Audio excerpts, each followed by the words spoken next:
going on, everybody? Man Cave Media here. Did a trail run today with the with Two Face and the 2.2 cut mudslingers on it. Did a great job. Had a lot of bite. The only problem I noticed is the fender flares that were on it were hitting and rubbing constantly, so I took them off. But that's really not the reason why. I try to do this ever as gently as possible without stirring the camera too much, since it sits on a tripod. There we have Two Face. As you can see, yes, it did do a few rolls, but it's not looking so bad. I'm just going to trim the fender wells out to make them look a little bit more proportionate. It did a great job on the trail with 2.2, but I am going to keep this as a dual body vehicle. When the Blazer body's on it, it will be a 2.2 class scaler, but the Dingo body will be a 1.9. So I am going to stay true to my word and run a 1.9 scale. It's just going to be with the Dingo only. The Blazer just looks ridiculous with tiny tires on it, but I might try it just for fun. Another thing I want to show you guys. Here's Copperhead as I mess with the camera mounts. As you can see, we're looking at the rear end of the truck, and oh, there's a servo back there. Now I'm going to go ahead and power on my Spektrum DX3C. As you know, with the DX3Cs you have your steering trim, throttle, and then your auxiliary down here. Well, what I've done is I've wired my rear servo into my auxiliary channel, and lo and behold, it got exactly the result I wanted it to do. So I'm going to show you guys real quick. I love how it does that at first. It's the capacitor. Okay. We're sitting dead center now with it. I hit it once. I've got lock steering one way. Bring it back to center. Bring it back the other way. So there we go. We've got either locked left, straight, or locked right. Well, yeah, locked right. And on top of that, I still have steering control up front too. So I can have it locked one way, tires the other way, and crab walk up, or vice versa, crab walk the other way, or just four-wheel steer itself. And yes, it is buzzy little servos. But I thought that was pretty cool, so I figured I'd show you guys that. Now that Copperhead, what I had to do is I've actually ordered another Wraith kit, just because of the fact that when I started doing the rear steering back here, my Top Cad one-piece drive shafts for the front did not fit at all. They would not even fit remotely into the Ackerman metal C-hubs. Yes, that is metal. I'd put them in the plastic ones and it would do the same thing pretty much. So I basically ordered a whole nother Wraith kit, not the RTR version, but a kit. Now, yes, I know you see that in the background. That'll be coming up too. I want to highlight another couple things that I use around here at the shop that are indispensable to me. Number one is this Black & Decker pivot driver. I think I only paid $30 for it at Walmart. With the accessory kit, you can get just the driver and the charger for $20. But for $10 more, you get a little toolkit that's got this and a bunch of other stuff on it. And the neat thing about the pivot driver is you have an angle. You unlock it, you've got a straight one. So it's great if you're screwing in bead locks on wheels or doing up and down. There we go. Had to do that. If you're doing vertical screwing, it's great. This gets into a lot of places. But this right here stole the show. This is a Toolworks bit set. It's a 67-piece set that was bought from Advance Auto Parts, and it has a shitload of Phillips head screwdrivers in all different sizes, flat heads, square heads, Torx heads, hex heads, in a multitude of sizes, and for this entire kit it was only $8.49. So this is indispensable because I can't even tell you how many of the long shank, well, I'll show you how many of these long shanked Allen head drivers I have stripped out over the years. Yeah, completely rounded. They're great, but especially when you get in the smaller ones, when you're tightening down and putting a lot of torque on it, it's not worth it. Now, let me move again, try not to make this a long video, but it happens. Here we have a Certix brushless sensor ESC stock club race, and paired with it is a 17.5 turn race brushless motor. It is Roar spec, and I believe, can't remember how many kilovolts the motor is, but it is made, this is the Ultra Sportsman V2 motor. Now, I'm not sure about warranties as far as other companies go, but the ESC on this, it is splash proof. It has battery support for up to a 2-cell LiPo, Life, nickel metal hydrates, and NiCads.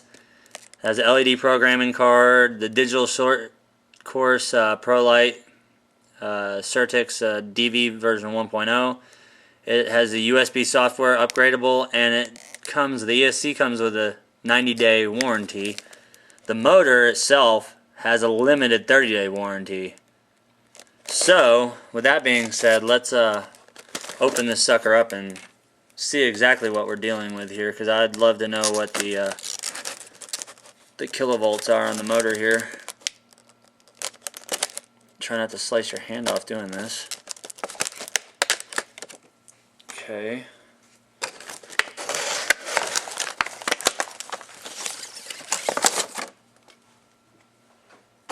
Now this system in particular is going to be going on the Exo Terra buggy.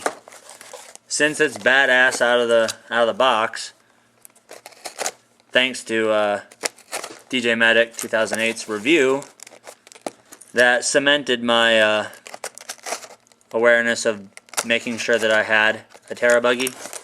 Because at first I was like, oh great, another Slash, but no, I really want it now. Alright, so it's a micro ESC.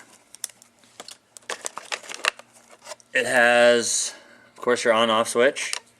It has 2 capacitors wired into it. It has your 3-point hookup to the motor and a stock Tamiya style connector. And most importantly, the ESC has a built-in cooling fan on it, which is always a positive when you're running brushless. Underneath that, let's dig a little deeper. This just seems to have 2-way tape, and is there a programming card in here? Open the cellophane and find out. I do not believe this one has the programming card. Yeah, it's all just a bunch of papers. Yeah, there's no programming card with this one, which is fine. I don't need a programming card because it is set to run on all 3. So it's, bam, right out of the box, ready to go. So there's the ESC itself. Nice little unit for what I paid for it. For the motor and ESC combo, I only paid $100 from A-Main Hobbies. And now this is a new and improved one-piece design V2 sensor-based technology. So it is a censored ESC. It is not sensorless like the my Flux 2 drift car is. That's sensorless and it cogs all the time. Alright, so with this, we have our 17.5 turn. Odd that it does not give me a kilovolt reading on it, but I'm sure we look down in here a little further and it will. Oh look, little PC Express that goes in there. That's pretty neat. Little PCS to link it up to the ESC, I'm sure. But let's dig a little deeper down inside of here. As we pull out the gigantic paper. Censored. Now we need to find our part number on this one. Really should have done my research on this one first before filming, but I couldn't wait to do it.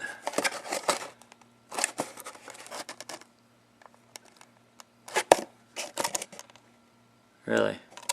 No part number on it? So this should be US V2, I guess. Alright, 17.5 turn. It's a 2100 kilovolt motor. It's hand wound, it has thermal protection. Max amperage is 16. It supports a nickel metal hydrate 4 to 6 cells and a LiPo 1 to 2. It's a 540 size, censored.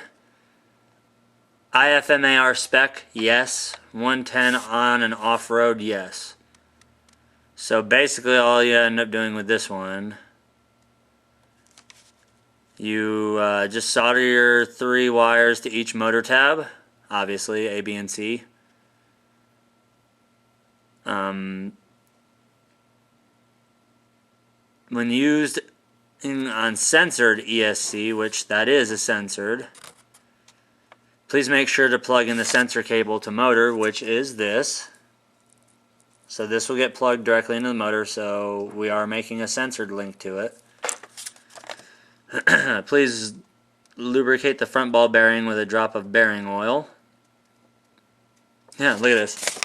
Please lubricated the front ball. And after every 20 pack, battery should be inspect and lubricate the bearings. Don't you just love how when people from other countries, they kind of leave some of the words out? I find it amusing.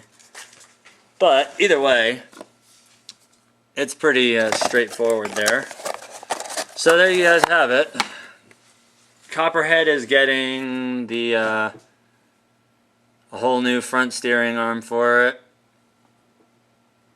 Two-Face, doing great, no problems with it.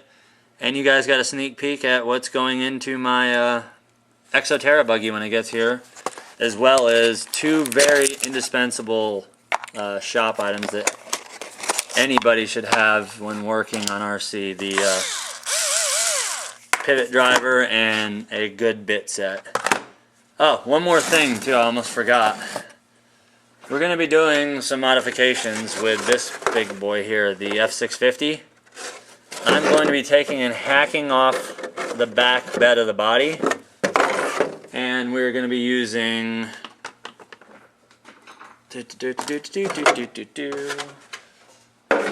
We're going to be using a Proline, well not Proline, but a stock axial SCX10 CGR cage. I'm going to be hacking the upper posts off and running this bottom piece down in here. Basically what we're going to do is we're going to make a good bed for, since that's already a black F650, I'm going to make a Lizard Lick towing tow truck out of the F650 body. That way I can center the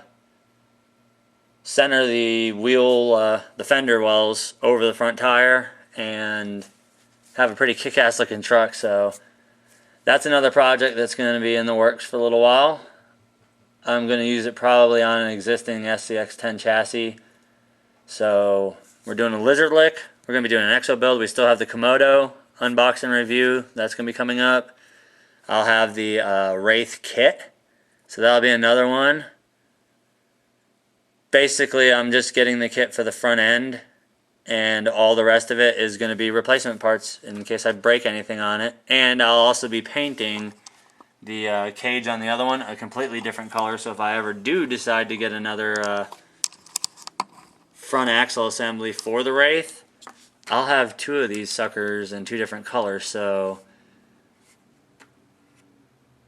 we'll see where that takes us.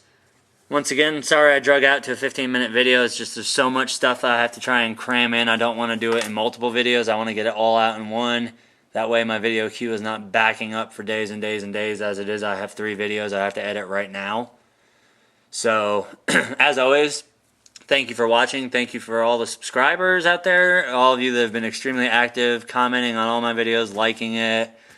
All the positive feedback, the tips, suggestions, all of it is very much appreciated. And as always, head over to rcsparks.com, check out the forums. Overkill has actually been outside and plowing now, so that's pretty wicked right there. And do not forget to check out Wheelman 2001-2002's channel, Mad Dog Madigan's channel. Of course, most of you already follow it, but if you haven't, check out DJ Medic 2008's channel. Let's see if I'm leaving anybody else out. If I did, I'm sorry. But I will definitely look and see and make sure you get recognized. This video has gone on way too freaking long, so hope you guys liked what you saw. Oh yeah, one more thing. Sorry about that. I'm decided to sell my 1/8 scale Maxstone 8 as a roller. So that's going to be either put on Craigslist or sold on the RC Sparks forum, maybe. Now, I am keeping the motors on it. The motors will stay on it, but there are no electronics at all on it. The suspension's fine. I have rebuilt the gears on it. They're all brand new gears in it. They've been lubricated properly. All you're going to need is a servo, an ESC, a dual motor ESC, and your RX and TX. There you go, guys.